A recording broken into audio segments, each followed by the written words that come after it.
A lot of this isn't going to make sense to you, and I'm sorry about that. I'm just going to start at the beginning, with the house.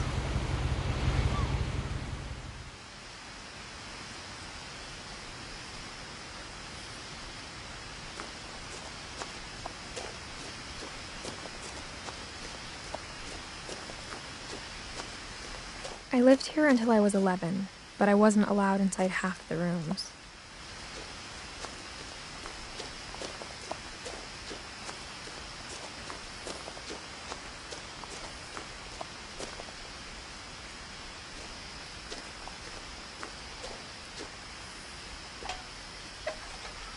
Inside the mailbox were bills from 7 years ago, marked urgent, open immediately.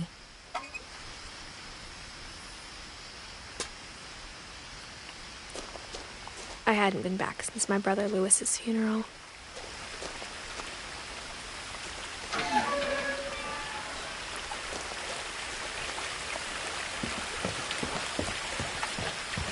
In her will, my mother left me a key, but didn't tell me what it unlocked.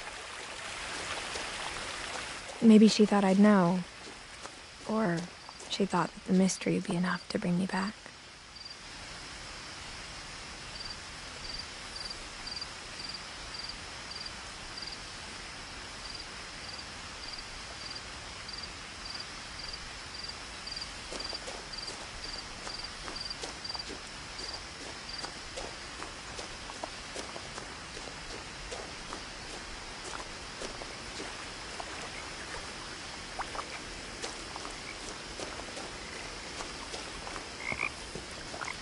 The truth is, even after I inherited the house, I never thought I'd come back to it. But now I had questions about my family that only the house knew the answers to.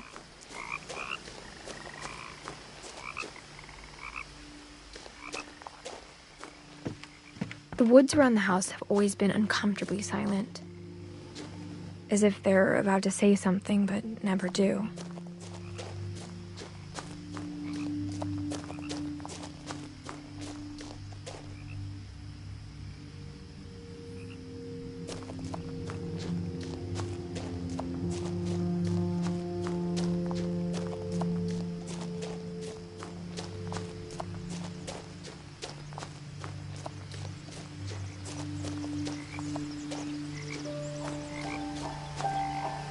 The house was exactly like I remembered it, the way I'd been dreaming about it.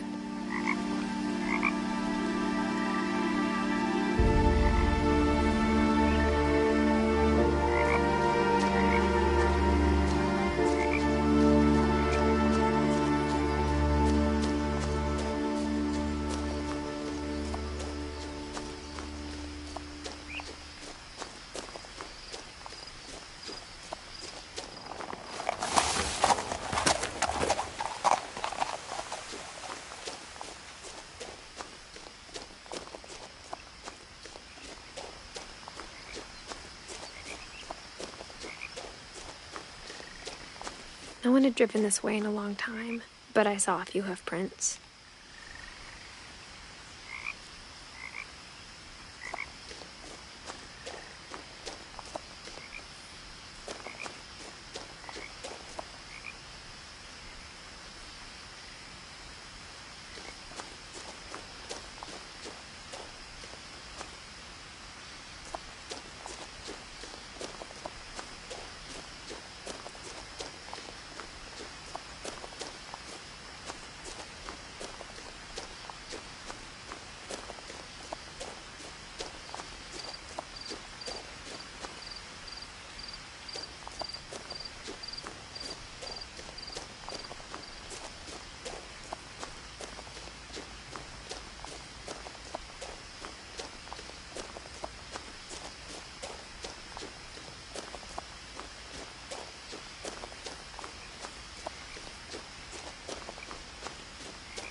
As a child, the house made me uncomfortable in a way I couldn't put into words.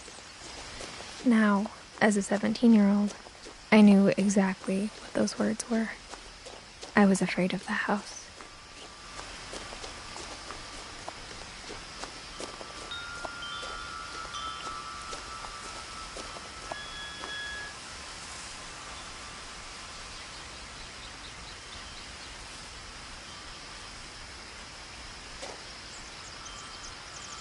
The house felt like it had always been here. Even the swing set was older than my mother.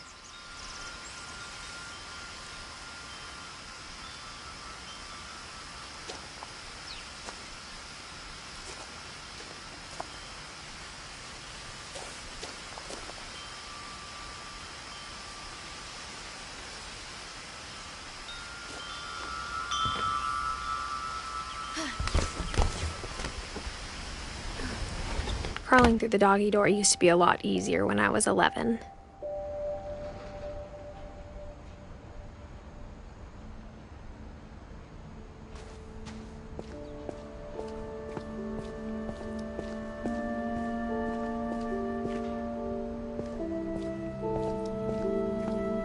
For the first time in years,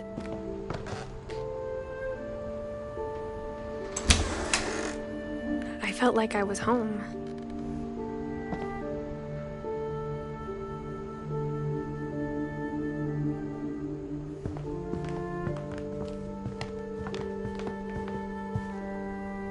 Nothing in the house looked abnormal. There was just too much of it, like a smile with too many teeth.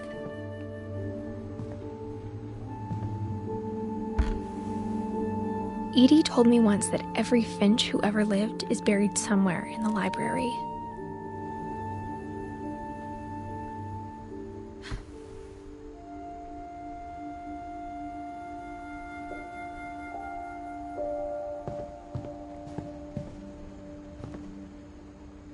After Milton disappeared, Mom sealed up all the bedrooms.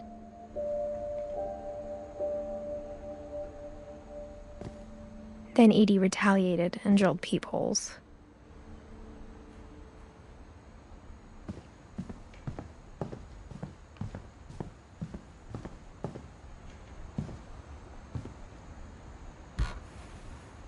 My Grandpa Sam spent 7 years sharing a room with his dead brother, Calvin.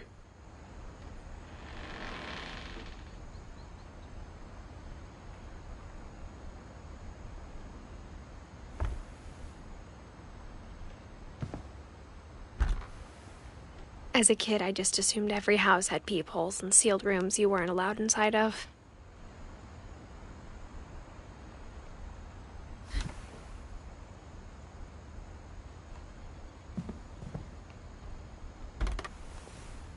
The last time I was in Edith Sr.'s room, I was 10 and she was painting my portrait.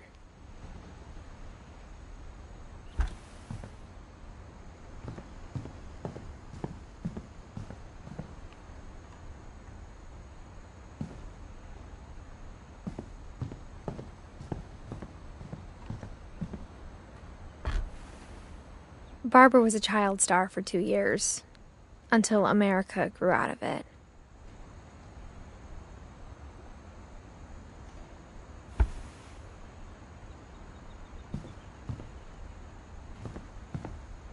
Whenever people ask me about my family, the first thing they always want to know about is Barbara.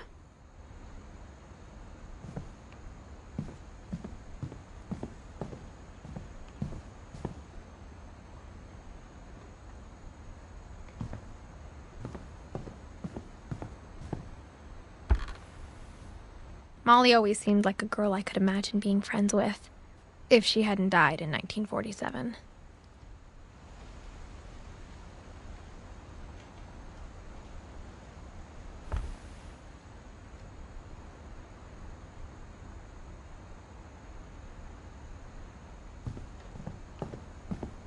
I spent a lot of time playing in Great Uncle Walter's room. I think my mom sometimes regretted not sealing it up. Louis told me there were secret passages, but I never believed him.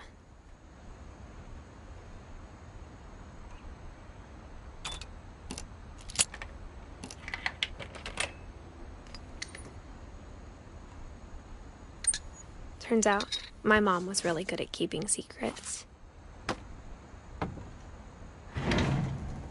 Now it was time to find out what my mom had been afraid of.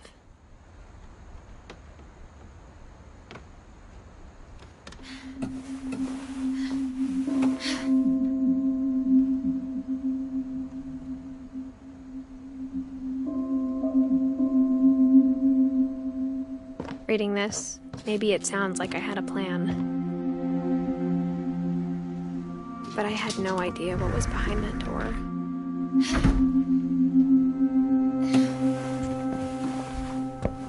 Just like I had no idea where all this was gonna lead.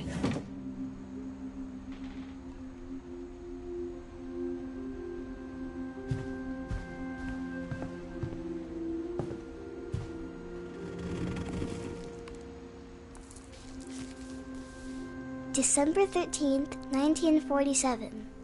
Dear Diary, I'll be gone soon, but I wanted to tell somebody about what's gonna happen. It started when Mom sent me to bed without dinner. I woke up and I was starving, so I looked around for something to eat.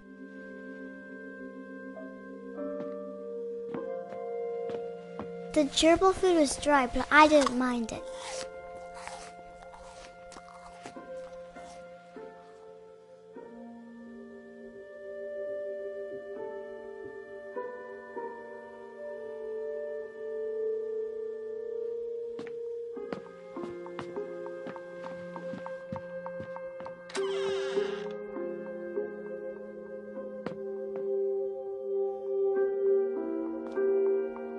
I kept eating and eating.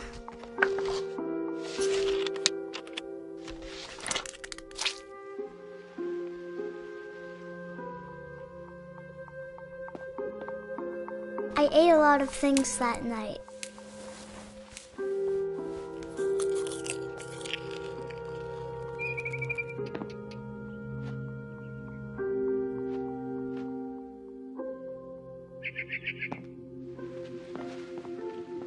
Then I heard chirping outside my window. It was a barn swallow going back to her nest. I reached out for her.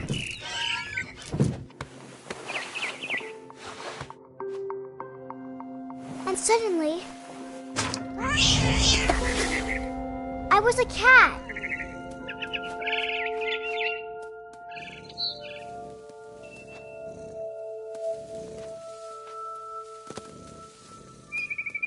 I tried to be quiet, but the bird was really scared.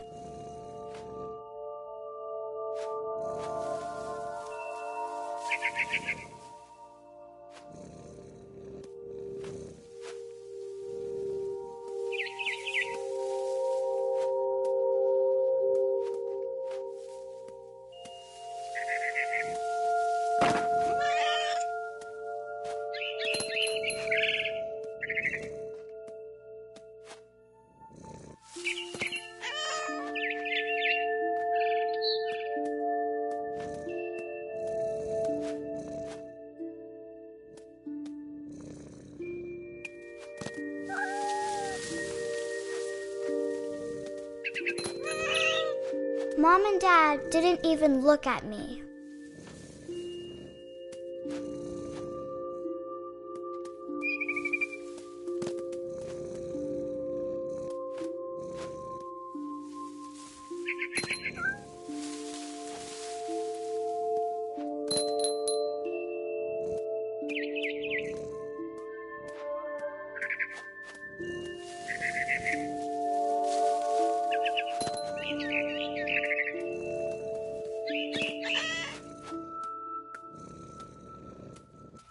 I jumped and I almost got her.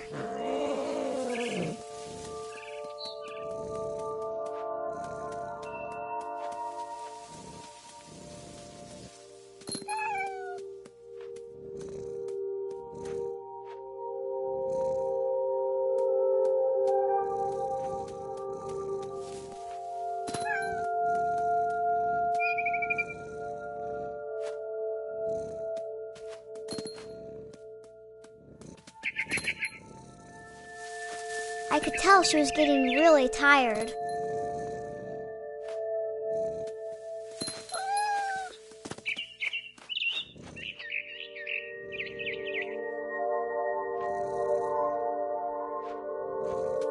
now I was up in the big tree.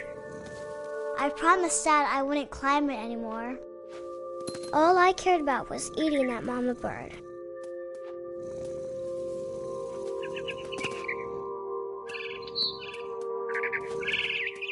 I gobbled her up. And suddenly, I was an owl. First, all I heard was the wind. Then I heard little teeth nibbling in the grass.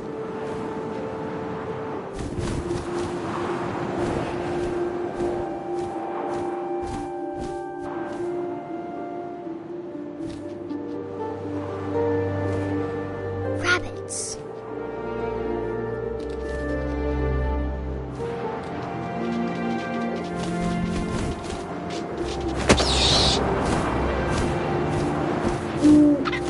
I imagined his face looking up and seeing mine through my talons. I swallowed him up, and I didn't chew one bit. Then I flew off to find something bigger.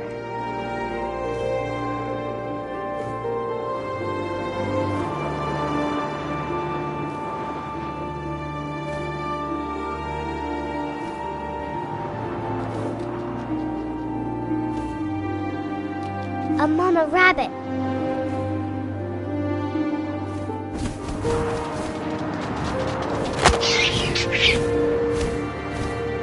She was almost too big to carry. I started choking, but I couldn't stop eating. And suddenly, I was a shark.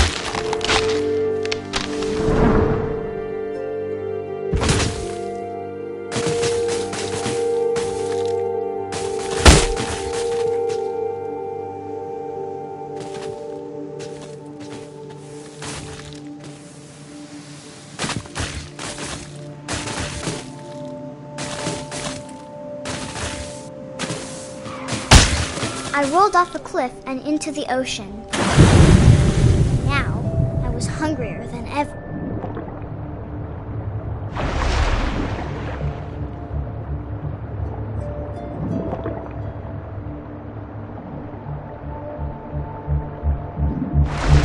I wanted fat, juicy seals.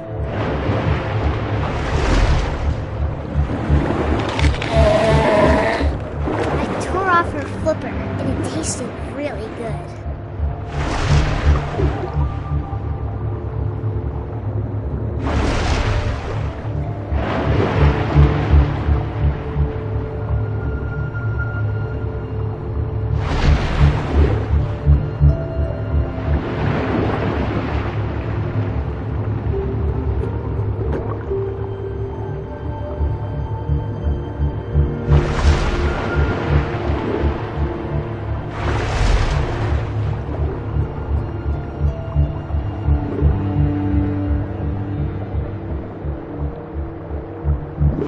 Grabbed on tight. When I was so hungry, I jumped out of the water. When I opened my eyes, everything had changed.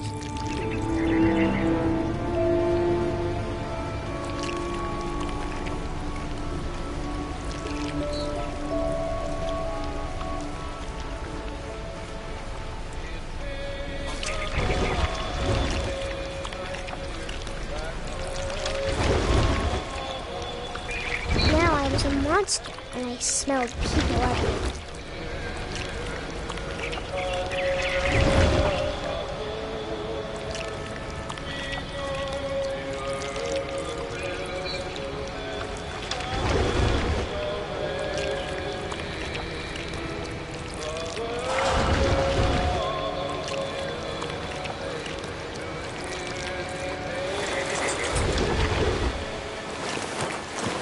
I was big, but I moved real quiet.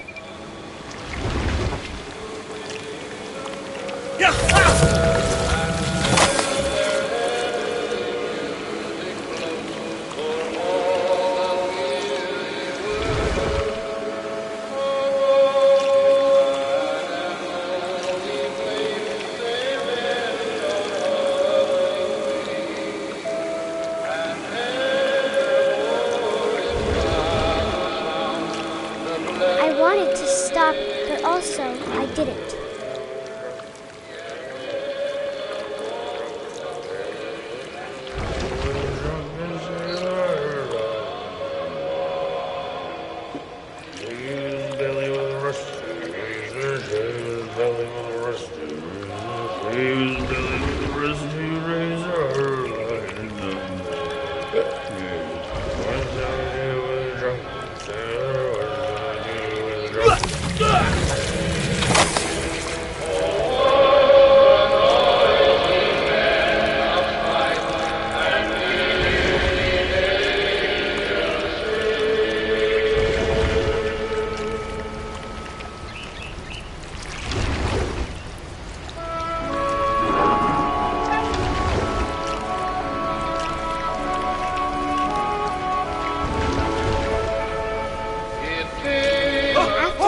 Passenger, I was still hungry, and across the water I smelled something new, something I had to have, so I swam towards it.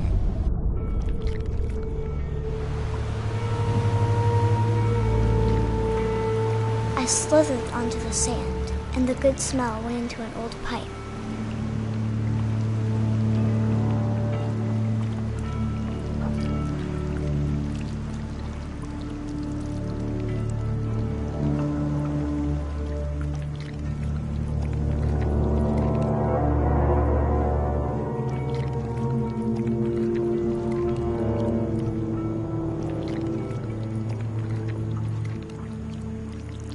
I got closer and closer.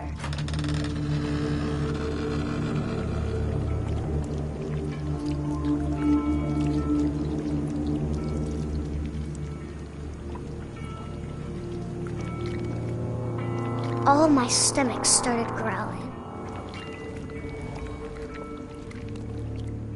And suddenly, I was me again.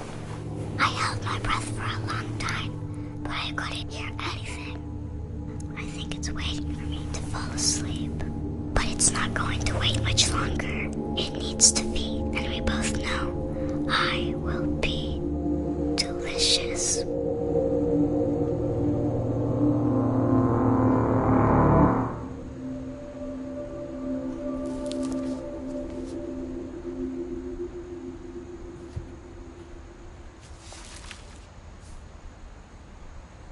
I'm not sure if I believed all of that, but I'm sure Edie would have.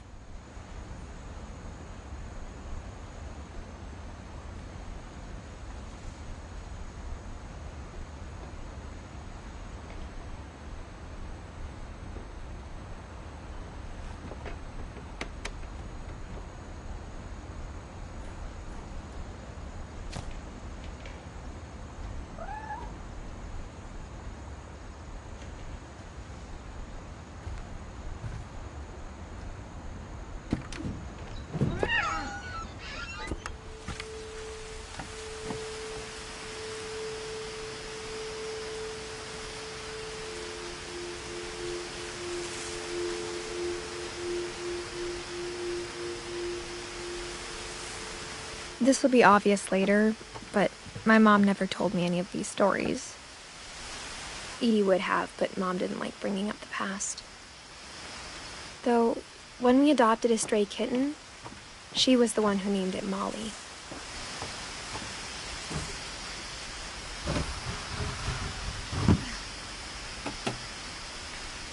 I spent a lot of time in Great-Grandma Edie's room.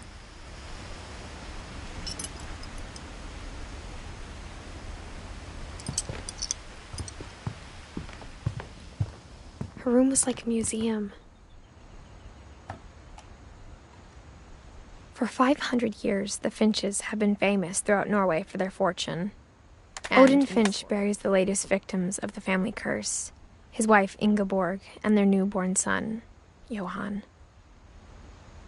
On January 7th, 1937, he set sail with his family and his house, hoping to leave the curse behind. But 40-foot waves off the coast of Washington send the house and Odin to the bottom of the sea. Odin's daughter Edie, with husband Sven and baby Molly, step ashore on their new home, Orcas Island.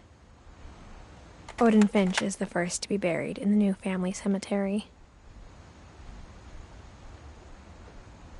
His daughter Edie is already dreaming of a new Finch house.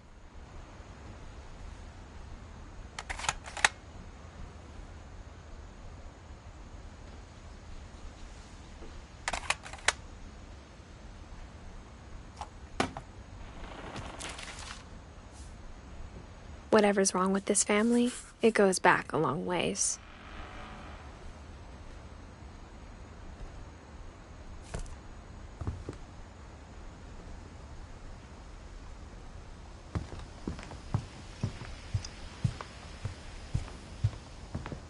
Even in her 90s, sometimes Edie seemed a lot younger than my mother.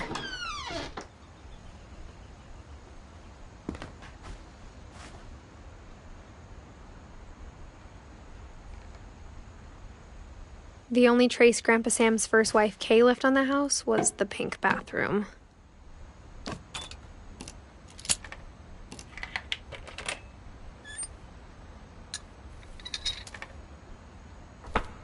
There's a secret in this bathroom. It's in the last place you would look. It isn't in the cupboard. It's hidden in this book.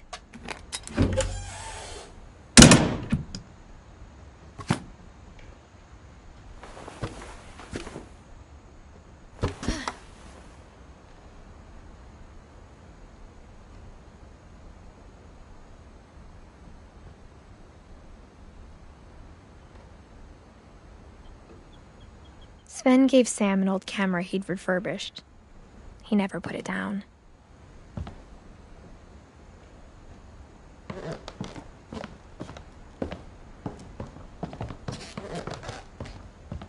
From the paintings on the wall, it was clear my brother Milton had been here before me.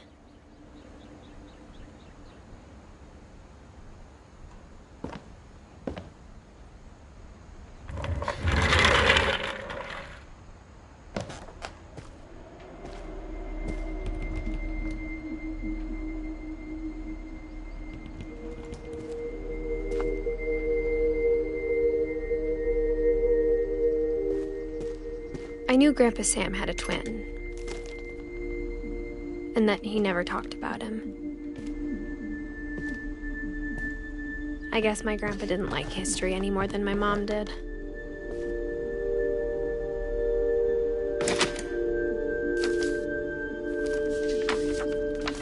How I Want to Remember My Brother by Sam Finch.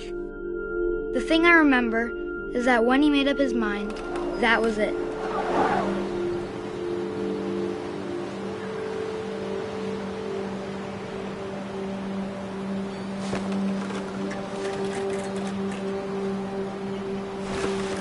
My brother said he'd die before he ate another mushroom, and he did. At Barbara's funeral, we swore we'd never be afraid again, and he wasn't. I think Calvin always wanted to fly.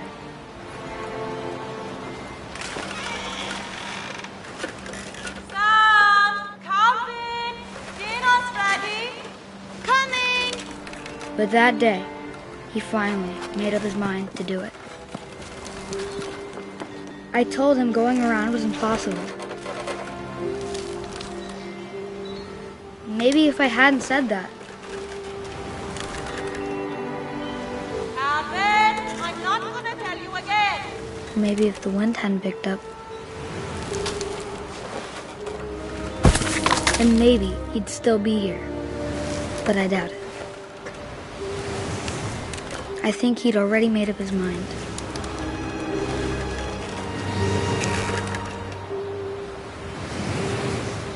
That's what I want to remember about my brother.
the day he made up his mind to fly.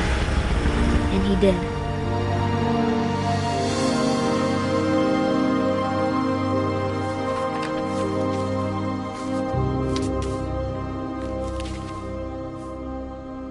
Calvin's story felt strangely familiar.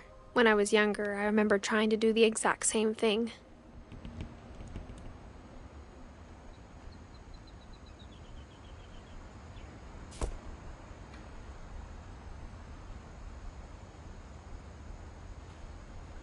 After the funeral, Edie roped off Calvin's half of the room.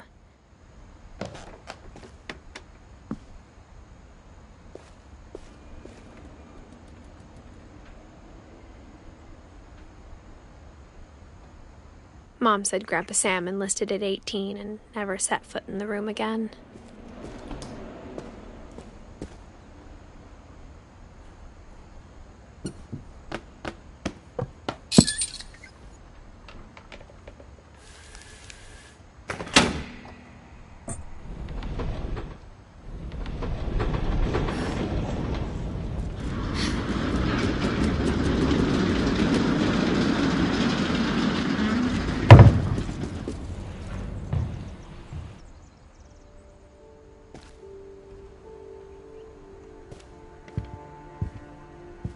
The passages were a pretty tight fit.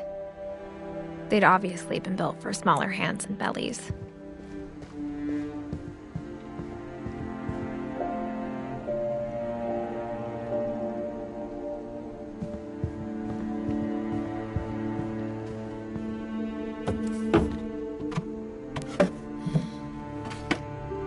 Growing up, I always thought of Barbara as a child star.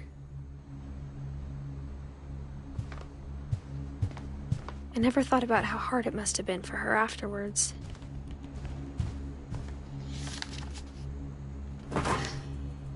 Of all the stories people wrote about Barbara's death, I'm surprised Edie saved this one.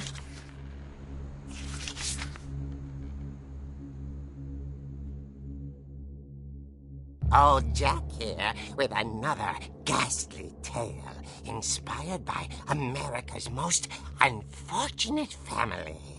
I'm calling it The Surprise Ending of Barbara Finch. As a child star, Barbara was famous for her scream. Now at 16, she was all washed up. A has-been. But in a lucky break, she'd been asked to perform her signature scream at a local convention for monster movie fans. It was just the boost her career needed. Unfortunately, her scream hadn't aged well. Getting better. I think you just need the right motivation. Her biggest fan and current boyfriend, Rick, was about to demonstrate when... Now that was a great scream. It was Barbara's father, Sven. He'd slipped into a table saw and had to be rushed to the emergency room. So Barbara got stuck babysitting her youngest brother, Walter. Her convention comeback was cancelled. Okay, I'm hearing frustration, but I'm not hearing terror. What if I tried... A gang of hoodlums in Halloween masks have been terrorizing Orcas Island tonight. Police are urging residents to... That came from the basement. You're right! Also, I loved your delivery on that. Why is your basement door locked? Because my dad likes making puzzles and secret passages. There's a key hidden in the music box. The secret is to keep winding and winding until finally the key pops out. Thanks, babe. I'll be back in a sec. 20 minutes later, Rick hadn't returned. So Barbara went to look for him, right on cue. She reached for the music box. And as she wound the key, she listened for Rick, but the house was silent.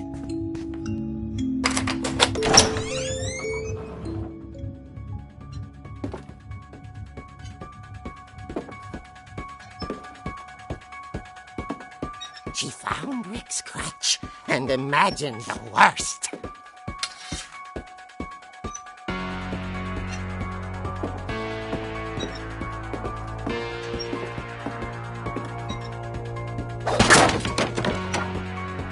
The gang's leader is the infamous Hookman killer, Dr. Carl Hamill, who impaled and then ate his family 10 years ago tonight.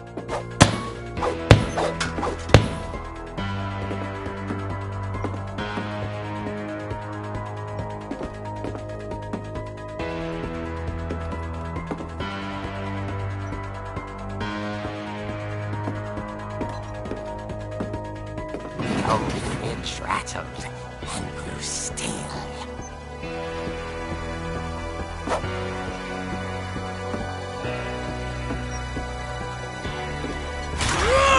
Oh dear! Oh! Rick? Barb, relax. I was just trying to scare you to help you find your scream. Well, I'm not scared, Rick. I'm furious. Then act furious. All I'm getting from you now is that you're hurt and confused and you're... She threw him out, but she kept a little something to remember him by. Barb, have you seen my other crutch? And she was still holding it when she fell asleep watching the late picture show. Hours later... Barbara! Walter, what's going on up there? Ah!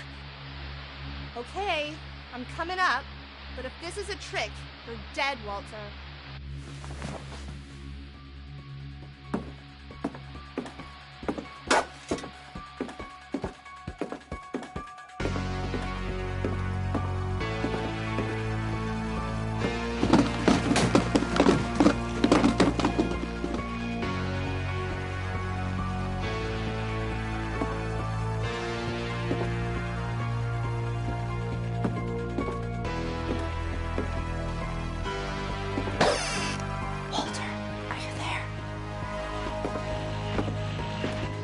Walter had vanished, but his bedside radio was still on. Orcas Island police describe the man as 6 feet tall, with a steel hook for a hand. Residents are urged to lock all doors and windows and notify the police of any suspicious activity. Barbara turned, saw the hookman, and was speechless. He was quite smashing.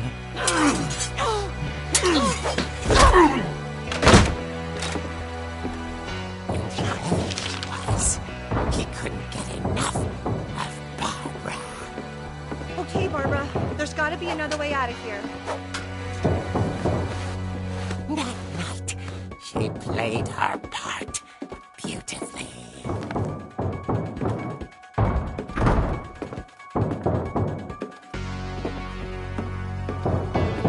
Molly's door hadn't been opened in years. The hinges groaned.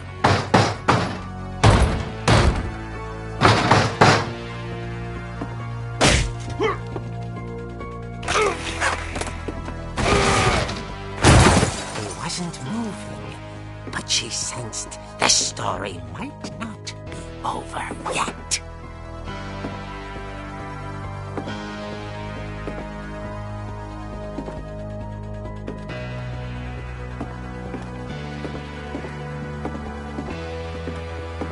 The hookman had vanished. She listened for his breathing, but all she heard was...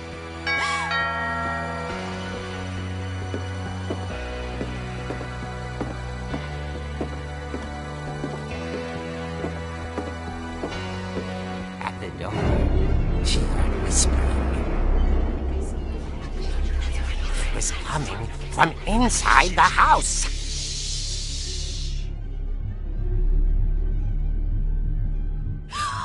Oh dear.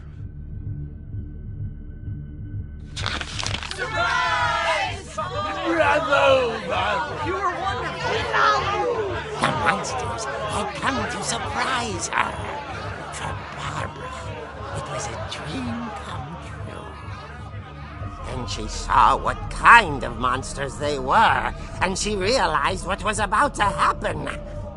She going to be famous.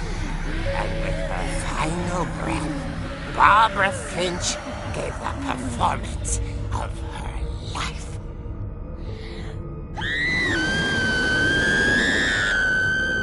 I wasn't there myself, but I hear Barbara was magnificent. Poor girl. She had a taste for stardom. But unfortunately, so did her fans.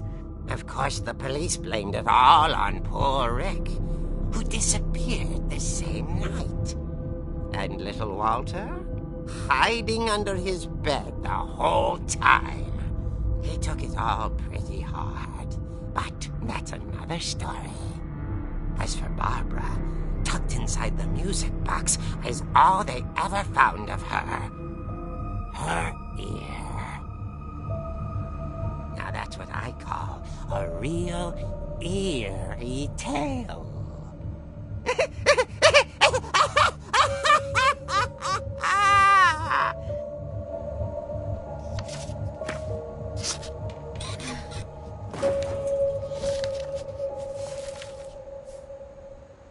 Edie told me all Barbara wanted was to be remembered, as absurd as that comic was.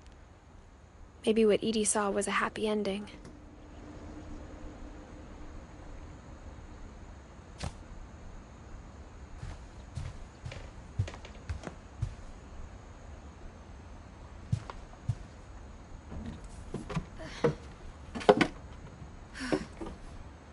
I guess now I know why Mom didn't like me playing with the music box.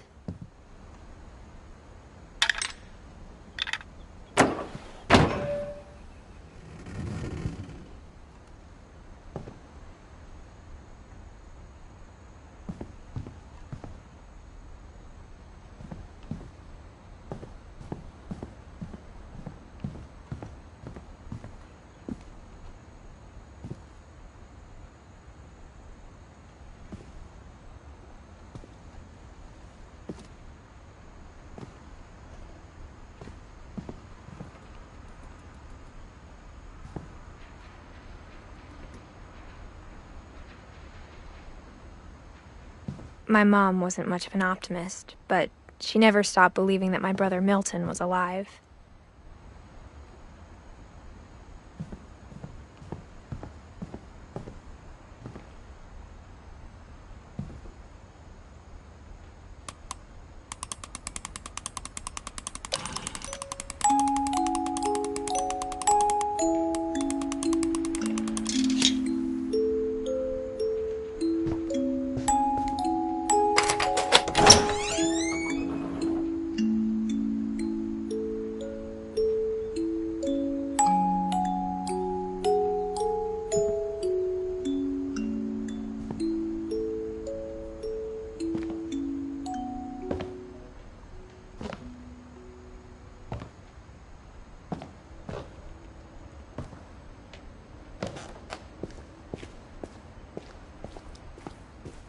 Mom said the basement was off limits, unless I wanted another tetanus shot.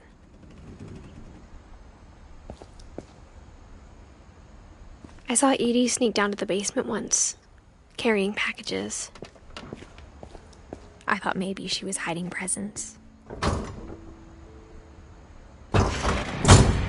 It turned out she was hiding a lot more than that.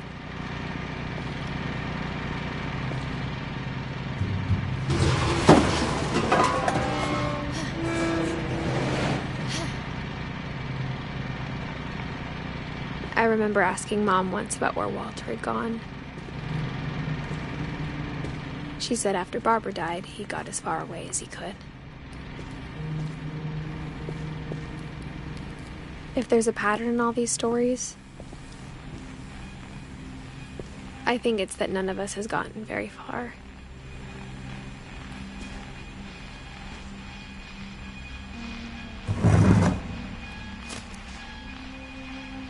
Goodbye, everyone. I can't believe I've been down here for 30 years. On that first day, after the shaking started, I didn't think I'd survive a week.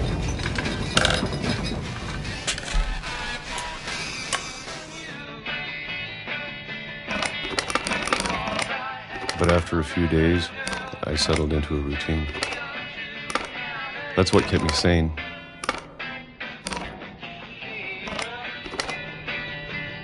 Having a schedule, living for today. I always expected to be dead tomorrow. But if you wait long enough, you get used to anything.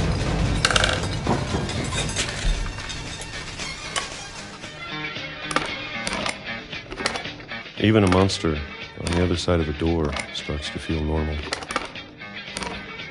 Almost friendly.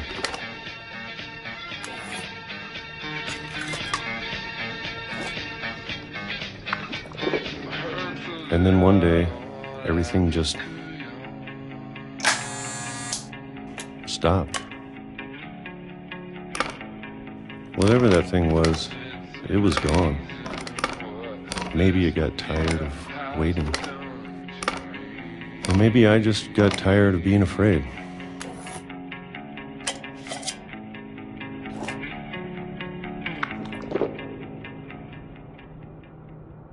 It's been a week now, the longest in 30 years. I'm done waiting. I have to leave while I still can.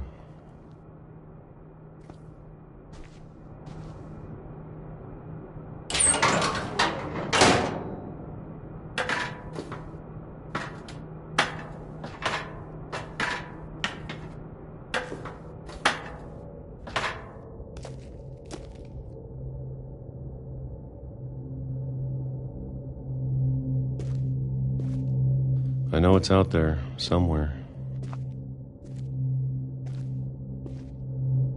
Whatever killed Barbara and Molly and Calvin.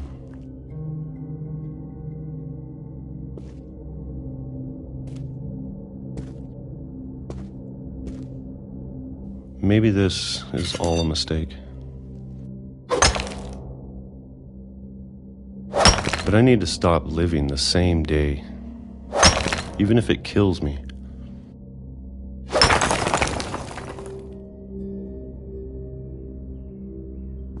Whatever's out there, I want you to know I'm ready for it. I'm going to appreciate all of it, especially the food. I don't mind if I only have a year left. Or a month. Or a single week. I'd be happy with one new day. I can already imagine the sun on my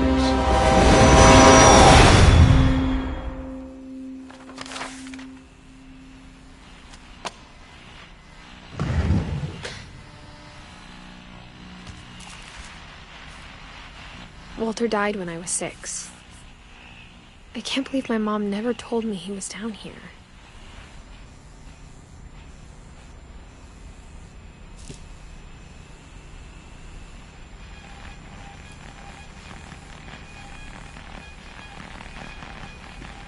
I'm sure my mom was trying to protect me.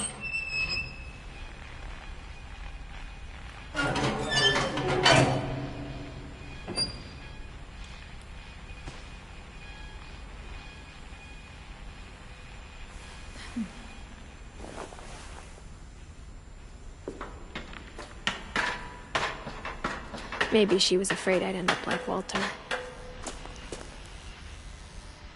But if she never told me about an uncle under the house, I can only imagine what else she was hiding.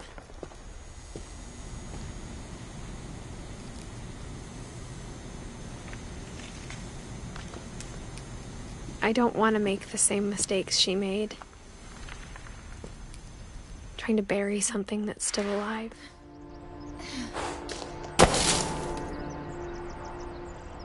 Now that there's only one of us left, or maybe 2,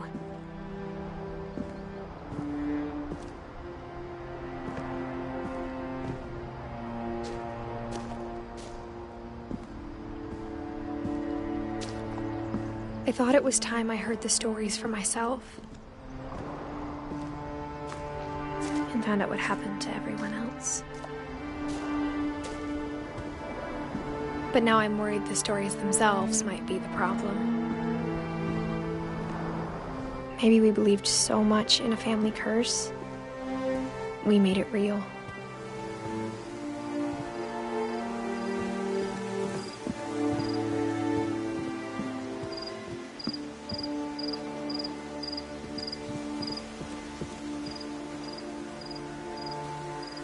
I don't know if I should even be writing this.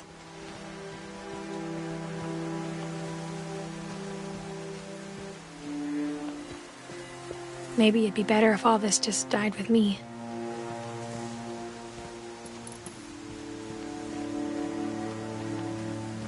But I thought you should know about your family.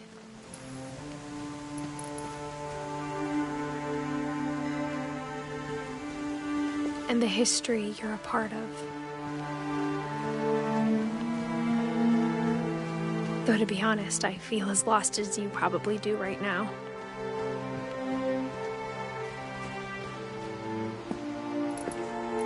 I think the people in these stories believed them, for what that's worth.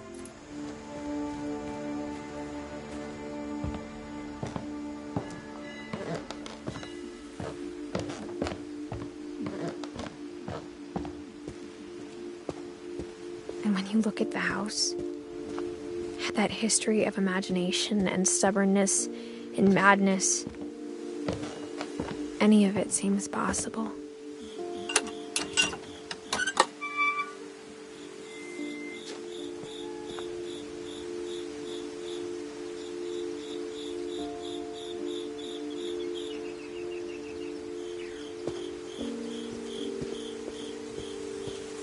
I think we've been surrounded by death for so long, we've just gotten used to it.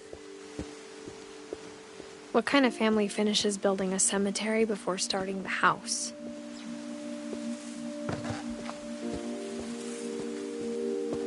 It's embarrassing for me to admit this, but the pet cemetery made me more uncomfortable than the human one. 3 of the gerbils were mine, and 2 had been my fault. Sven built the house, but it was Edie who designed the cemetery.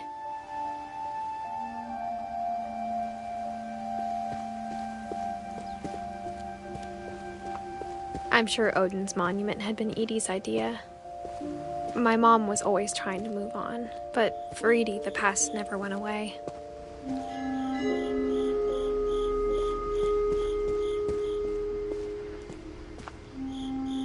She could see it poking out of the water at low tide.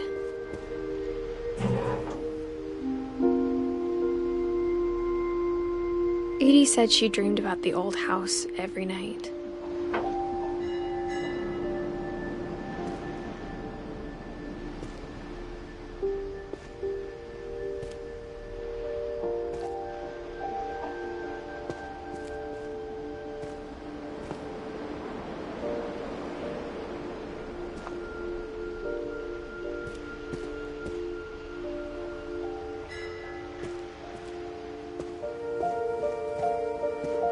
Edie's side was always easier for me to understand.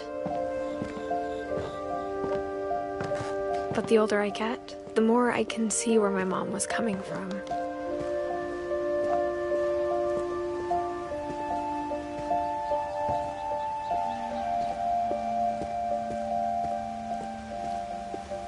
There's so many things I wish I could ask my mom now. Part of me thinks this is what she wanted all along. For me to come back someday and find everything out for myself.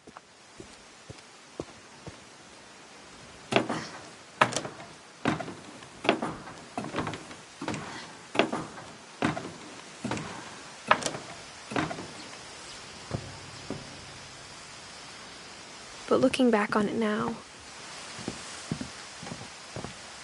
if she told me there was going to be so much climbing, I never would have come when I was 22 weeks pregnant.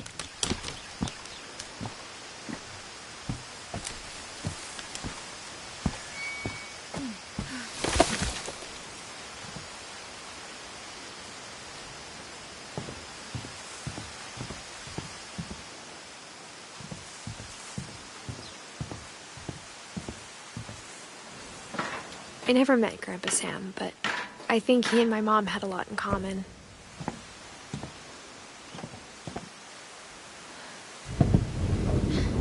They were both pretty intense. Sam spent his life shooting photos, but Mom said he got nervous being in front of the camera. I guess we're all afraid of something.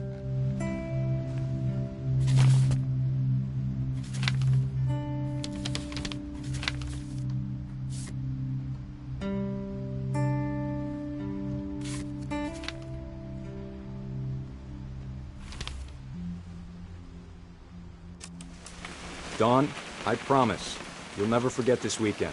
Yes, sir. These memories are gonna last a lifetime. Am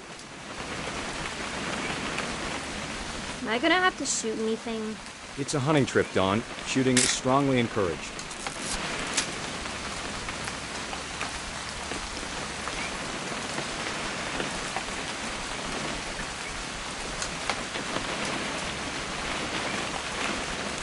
What?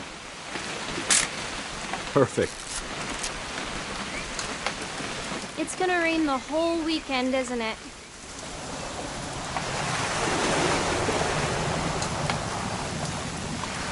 I will never forget this weekend, Dad.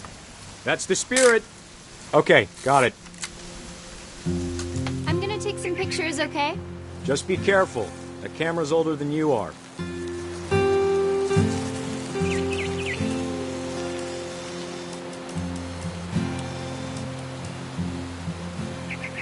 Definitely should not have drunk all that coffee.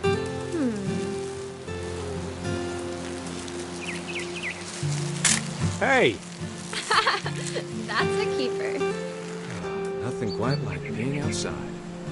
I'm just saying, I'm not always gonna be here, Dawn. You'll need to remember this stuff, if you want to survive. I'll be fine, Dad. You know who else thought he was gonna be fine? Some guy who died. Dawn, I'm being serious. I know, Dad. You're always serious. Doesn't being out here make you want to chill out? Well, to tell you the truth, I haven't been out here in 20 years.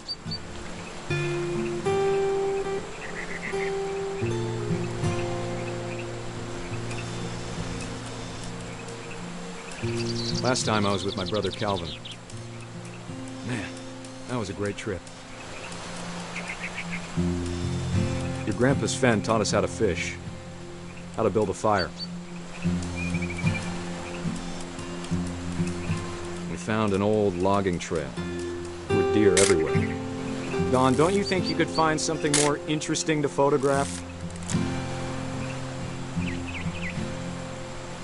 I bet if I could remember where that trail was, we'd spot a buck for you in no time. Give me a minute to check the map.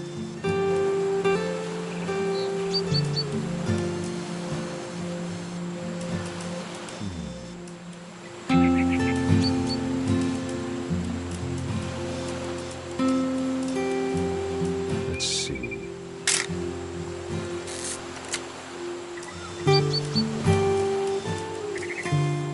Maybe.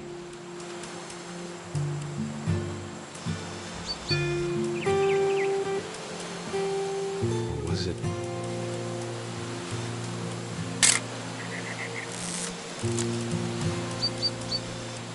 Could have been.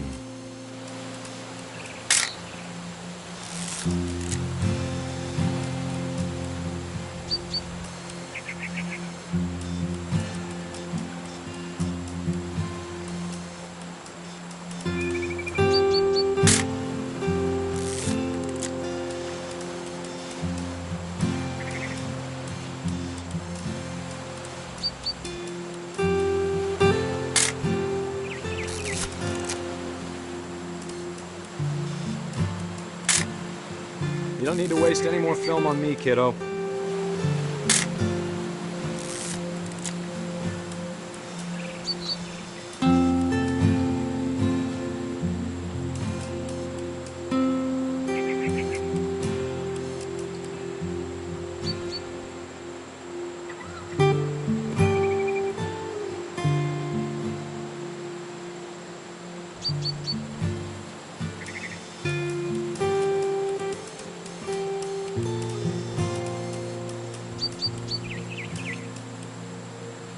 Eyes,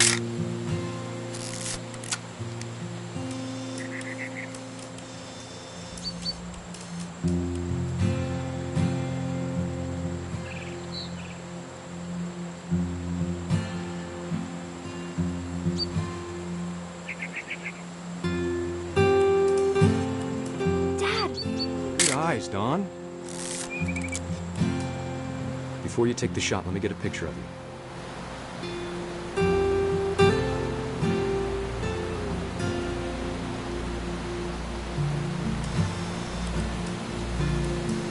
Dad, I...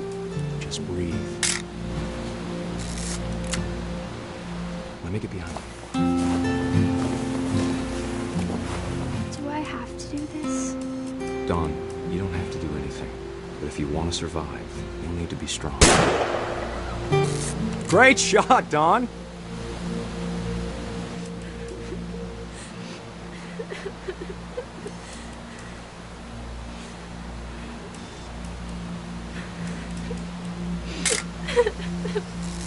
I'm proud of you, Dawn. Always remember that, okay?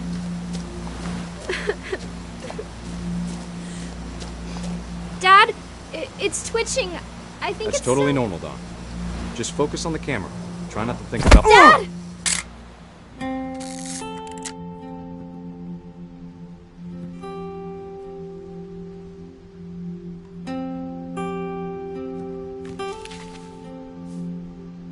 Of all these stories, that's the one I wish most that my mom had told me.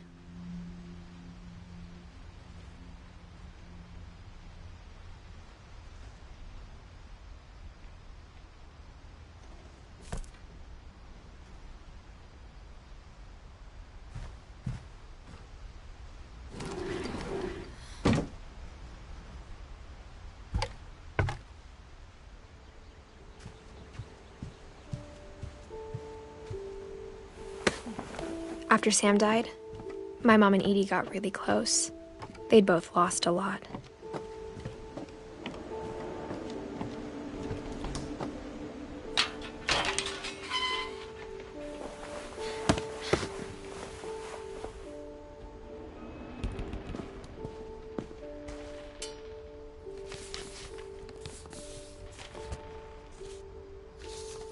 Dear Kay, do you remember the way Gregory used to laugh when he thought he was alone? Like something funny was happening, but only he could see it.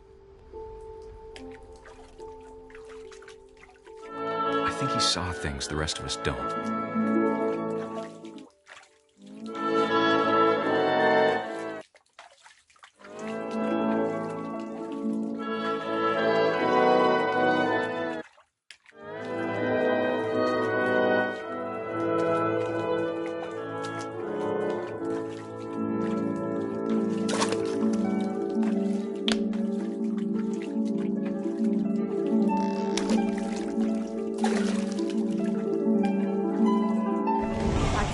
Gregory, it's time to...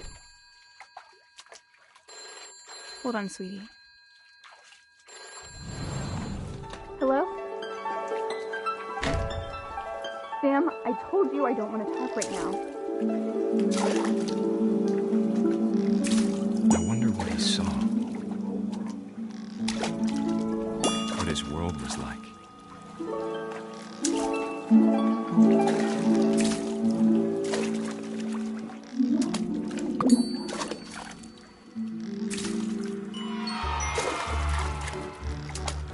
Reminded me so much of Calvin.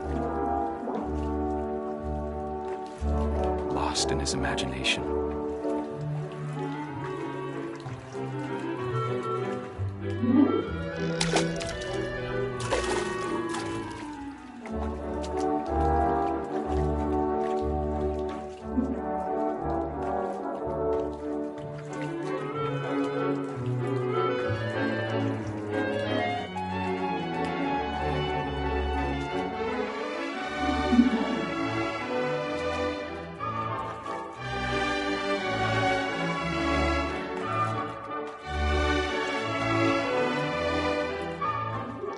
Whatever it was, he saw.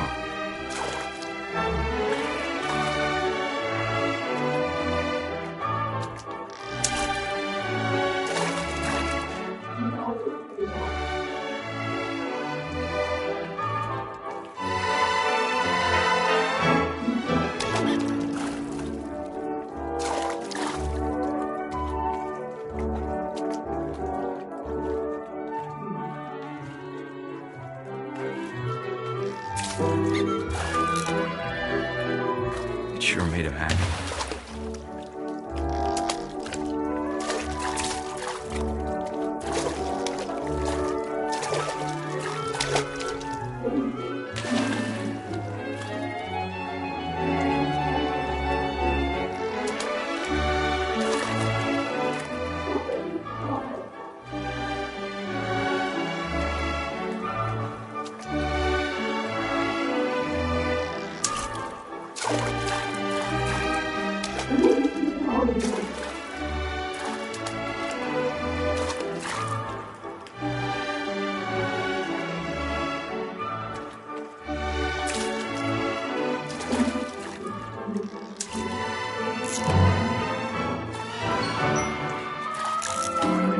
I know how silly it sounds.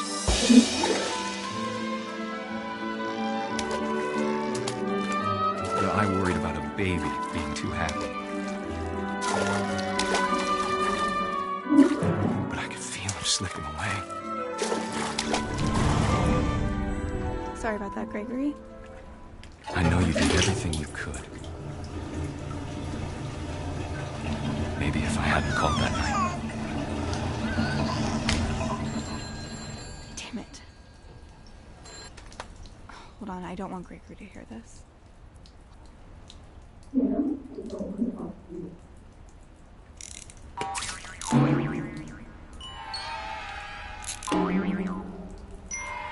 I wish he could have told us about the world he saw.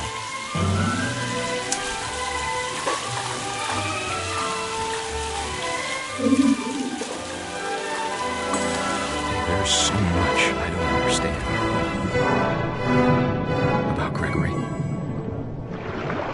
about everything.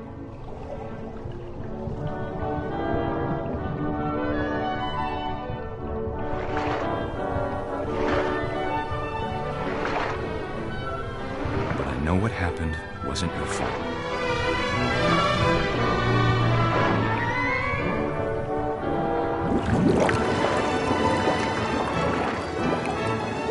I'm sure he's happy. And he'd want you to be happy too. Good luck, Kay. Love, Sam.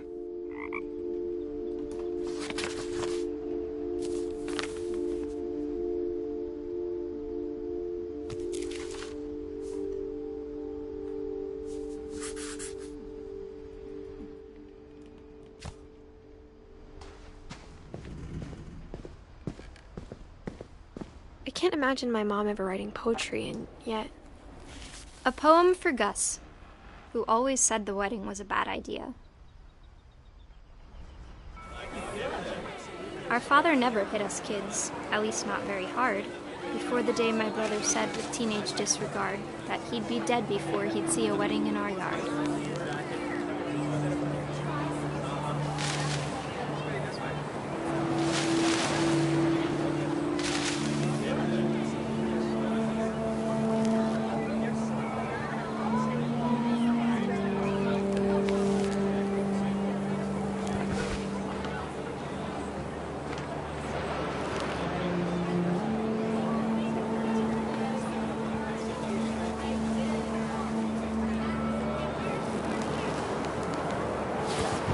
My father made him come, of course, but Gus stood far apart, just flew his kite and bottled up the storm inside his heart.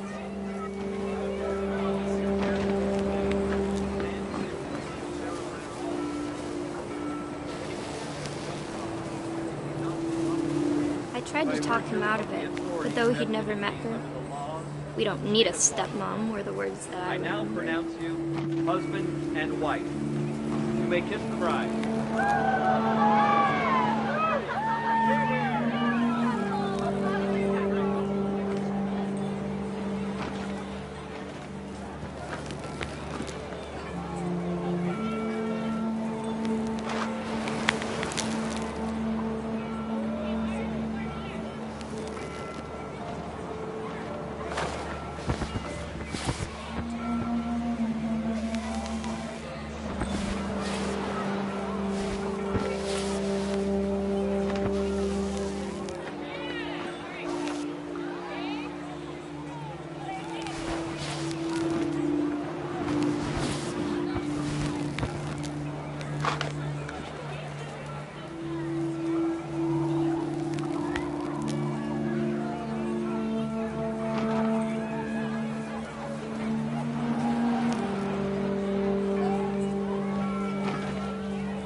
When the time for photos came, Dad ordered him to come here. But Gus declined, and as a sign held up his middle finger.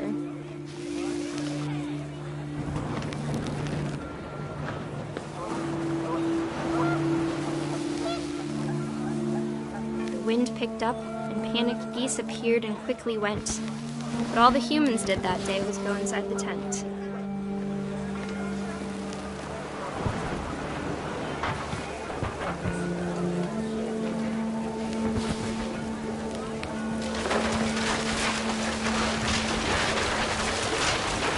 The rain came down in buckets then, but no one seemed afraid that nature might destroy the tent our dad had crudely made.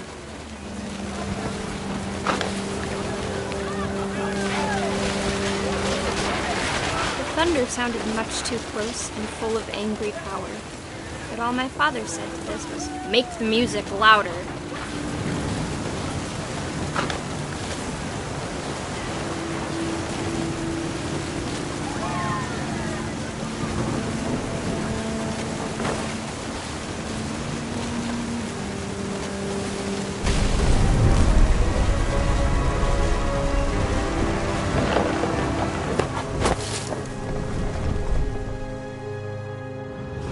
I wish that I could truly say I thought about you on that day.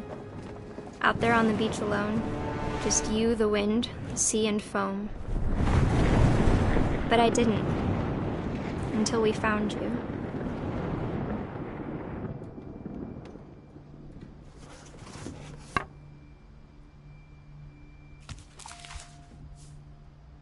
She never talked about him, but Mom told me once if I was a boy, they were going to name me Gus.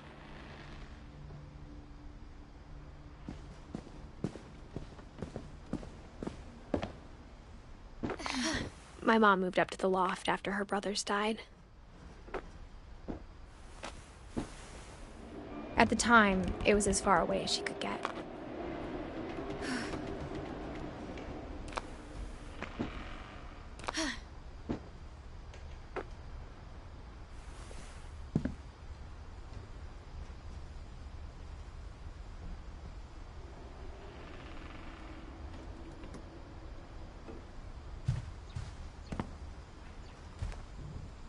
My mom moved to India a week after graduation and got a job teaching English.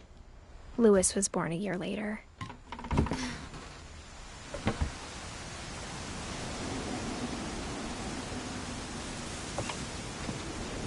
When my dad died, I don't think Mom knew where else to go.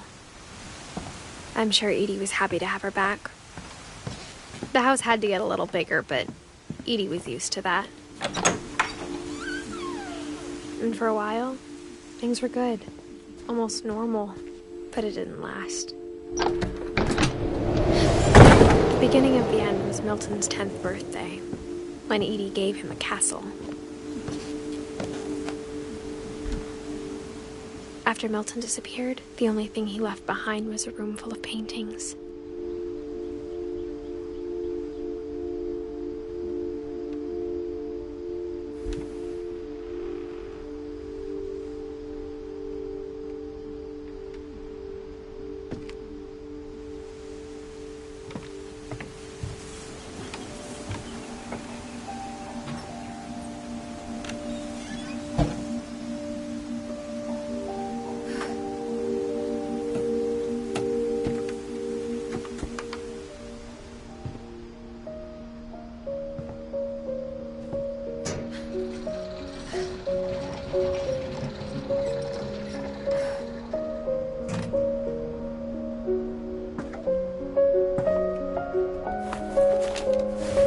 Milton Finch in The Magic Paintbrush.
more when Milton disappeared.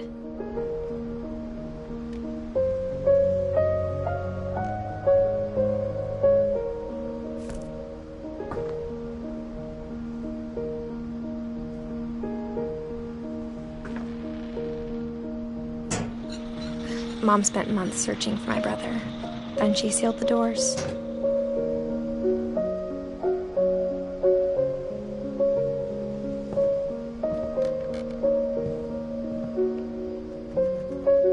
Whatever Milton had found in the house, Mom didn't want it getting out.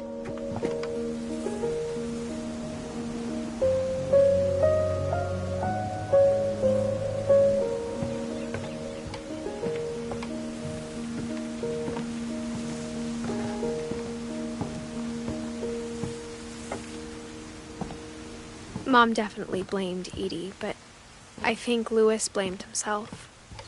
After he graduated, he just spent more and more time in his room. Until Mom got him a job at the cannery. Everyone always told me to stay out of Louis's room. Except Louis.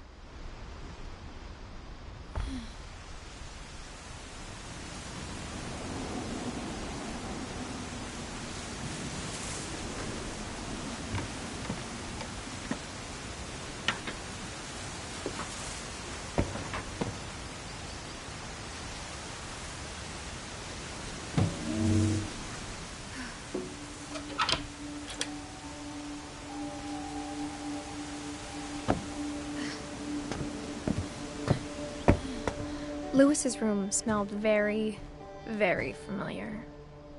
That part of him lived on.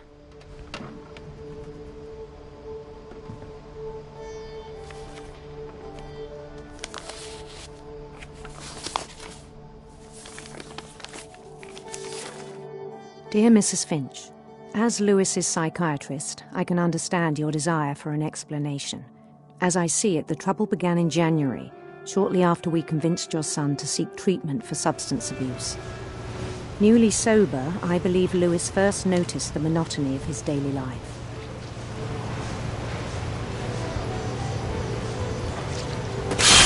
He kept working at the cannery, but he withdrew part of himself. In our sessions, I saw the same behavior.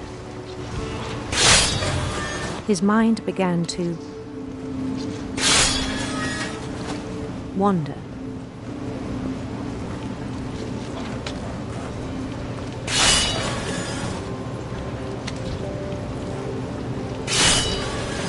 I asked him to describe it. He said he started small, imagining a labyrinth.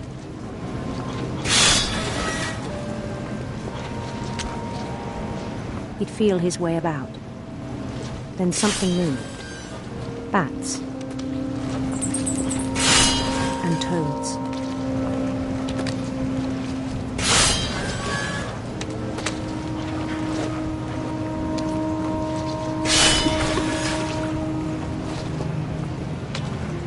And things that have not names.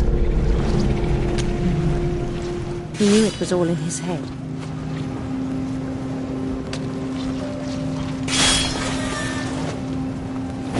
He took it very seriously. I had hoped he'd find himself.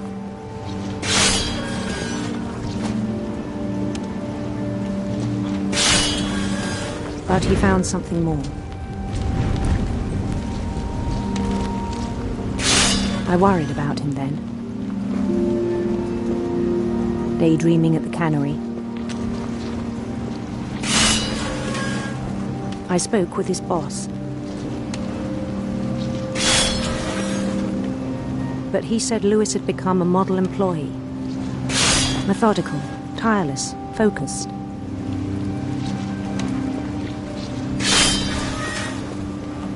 Like a whole new Louis. So I let him go on.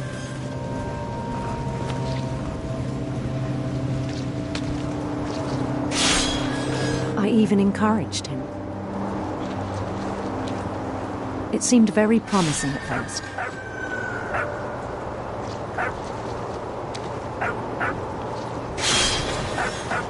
He told me he'd made a new friend.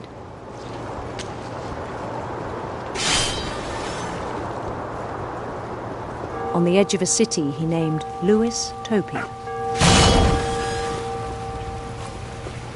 He built the city up slowly, brick by brick. Then he made musicians.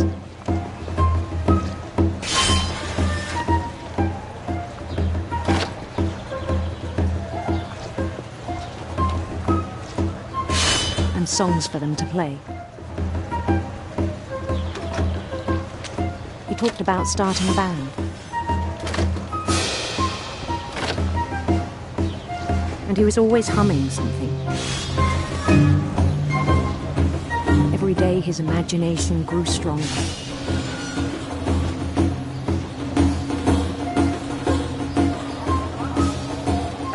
He no longer spoke at the cannery. But his chopping was as reliable as ever.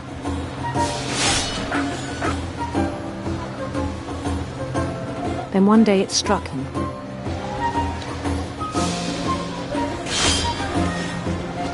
That all the cheering crowds, even the stones under his feet, were all in his imagination, so he could do whatever he wished.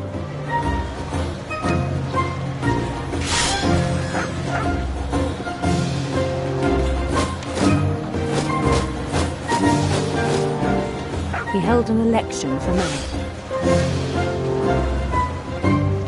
And he won.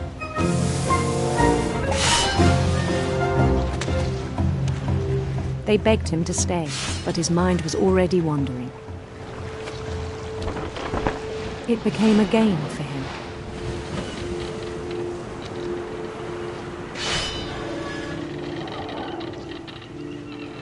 He'd conquer a city, then immediately push on. New Louisville.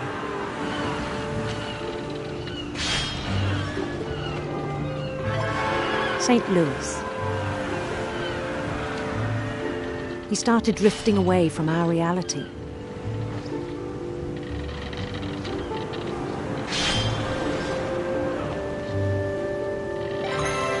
Minneapolis, until one day he forgot to go home from the cannery.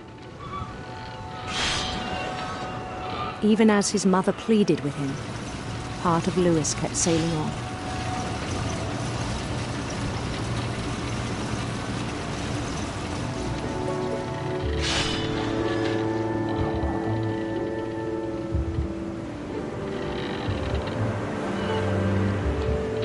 In Louisburg, he heard rumors of a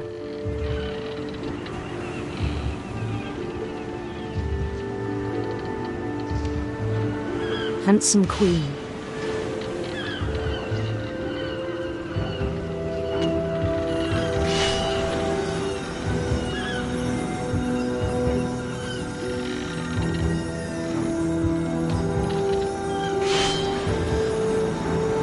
The queen was on her own quest for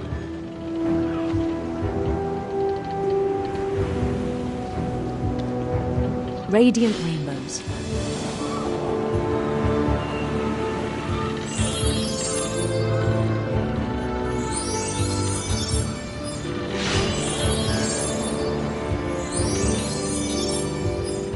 He followed the sound of her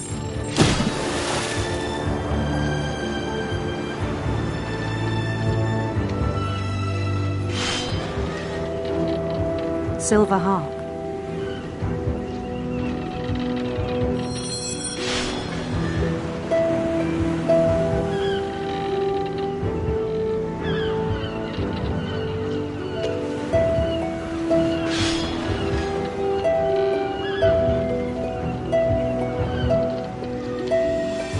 His chase led him to a golden palace east of the sun and west of the moon. Even then, his logic remained sound.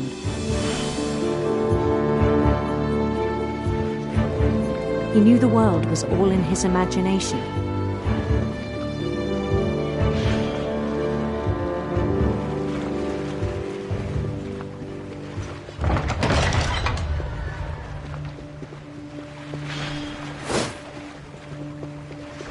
But he was so proud of having created it.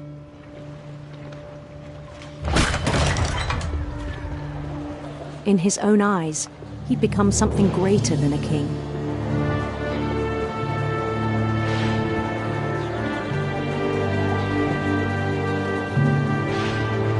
For someone who'd never known success in the real world, I think it was overwhelming. And then it struck him that the real Louis was not the one chopping salmon, but the one climbing the steps of a golden palace.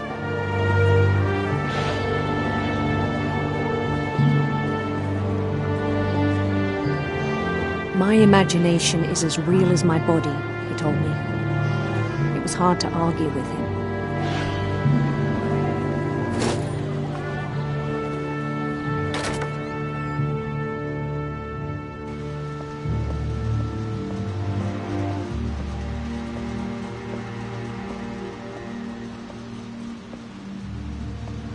He began to forget the world we know.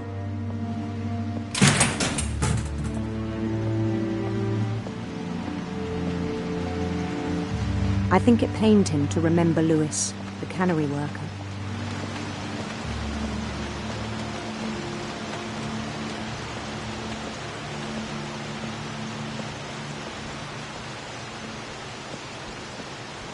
He began to despise the man with a royal contempt.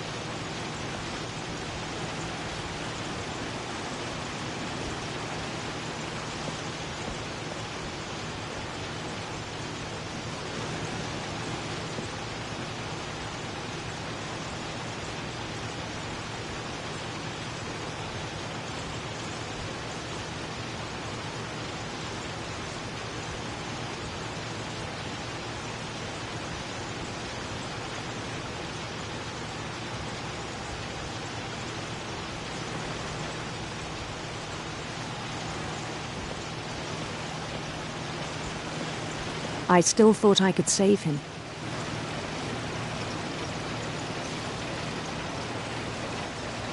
Even after he said he was being crowned king over all the lands of wonder.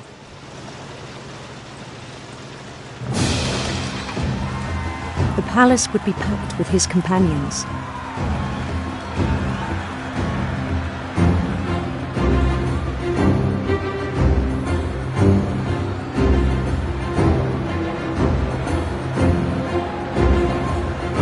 Including the wise Calico who'd insisted on advising him.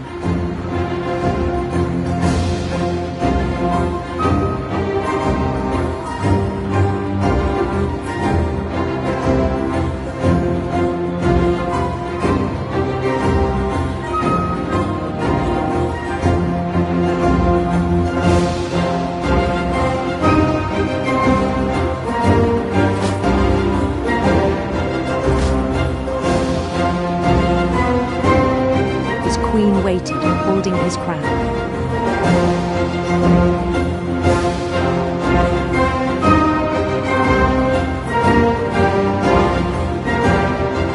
There was only one thing left to do.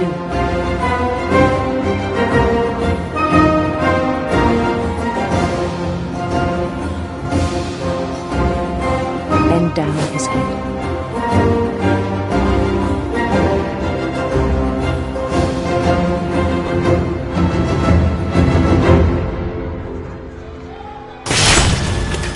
I think you know. Mrs. Finch, your son was a kind man who will be missed by all of us who knew him.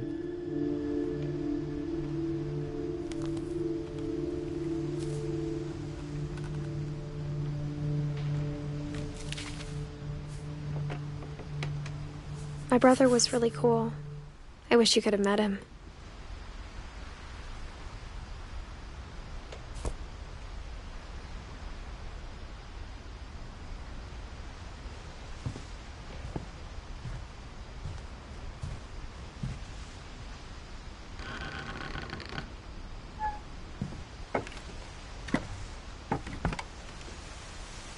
On the way back from Louis's funeral, my mom told me to start packing.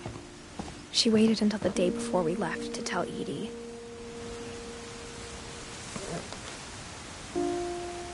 I'm not sure if she wanted to make it easier or harder.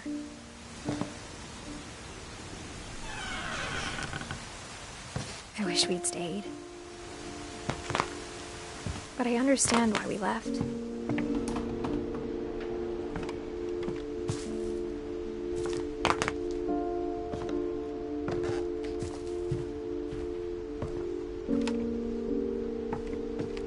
What happened that night had been coming for a long time.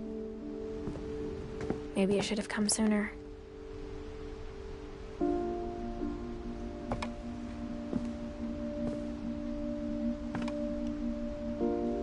But it had to end one way or another.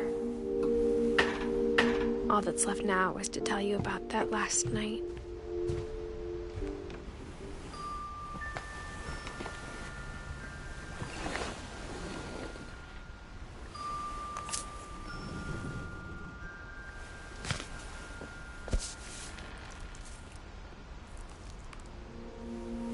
That whole last day, Edie just watched us pack and didn't say a word.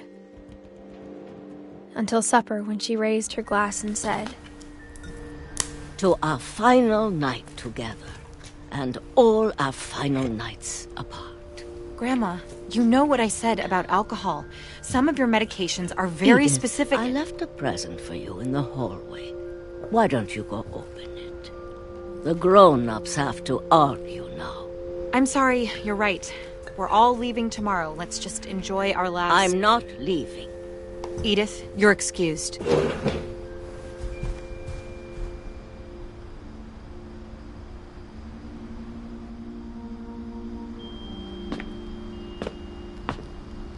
The power had been shut off that morning, but Edie always had plenty of candles.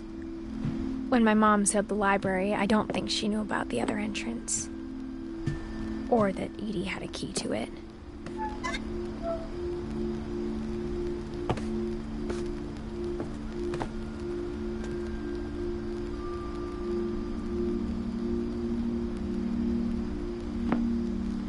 That thing you're afraid of isn't going to end when you leave the house.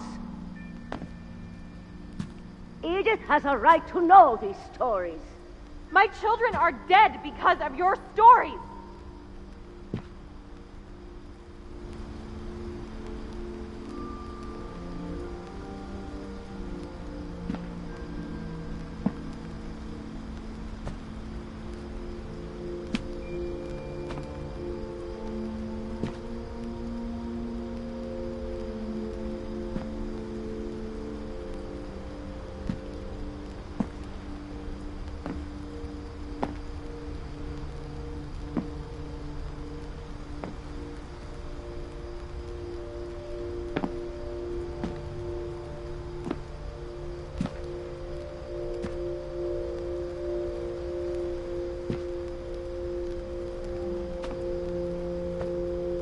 I think it's best if Edith and I leave tonight.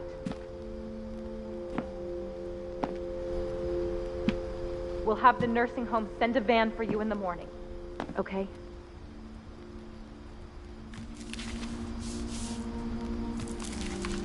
Dear Edith, there's so many stories I wish I could tell you, but there's only time for one. This is about what happened on the night you were born. That night, the tide went way, way out. It was the first and last time I ever saw the old house aground. There'd been an earthquake out in the middle of the ocean. They called it the lowest tide in 1,000 years. God, it smelled awful. You know, I've seen that house every day of my life.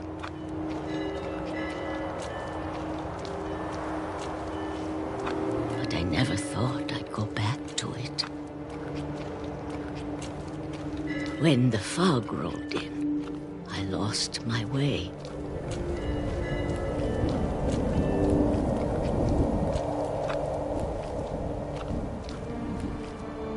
I got turned around.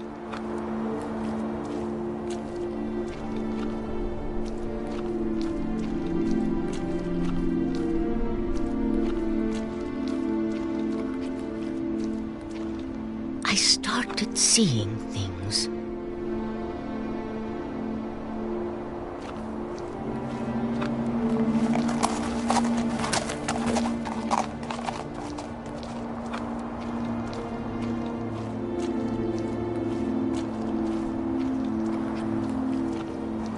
Things I'd forgotten had ever existed.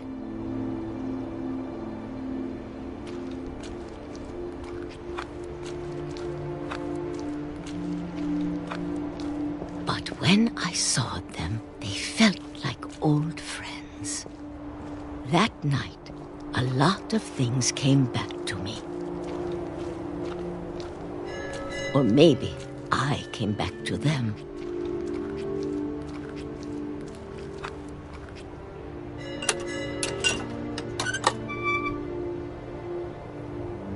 Things I can't explain, but that I need you to try and... Edith, what are you doing in here? It's mine. Edith! Mom, you're gonna rip it! Let go! I kicked and screamed, but Mom dragged me to the car. I never saw Great-Grandma Edie again. The next morning, the van came to pick her up, but she was already gone. After that, we moved around a lot.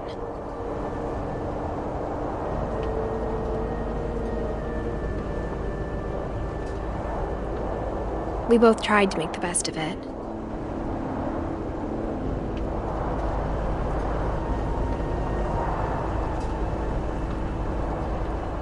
A few years went by.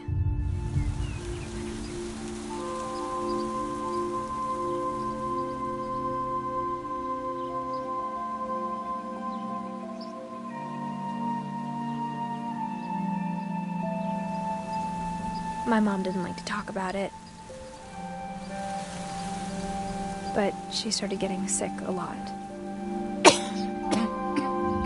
The rest happened pretty quickly. She got better for a while, and then she didn't.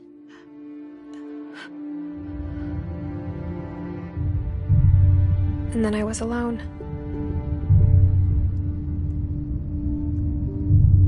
The last Finch left alive.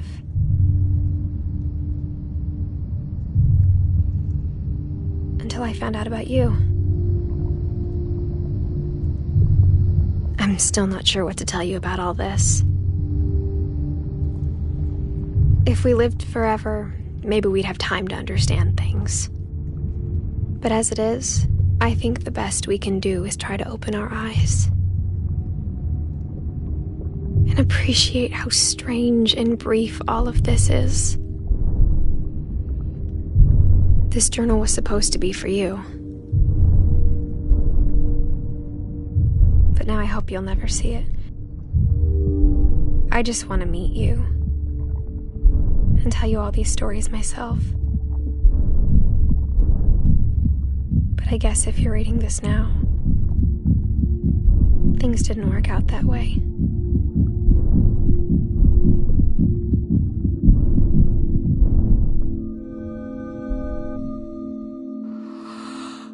This is where your story begins. I'm sorry I won't be there to see it. It's a lot to ask, but I don't want you to be sad that I'm gone. I want you to be amazed that any of us ever had a chance to be here at all. Good luck.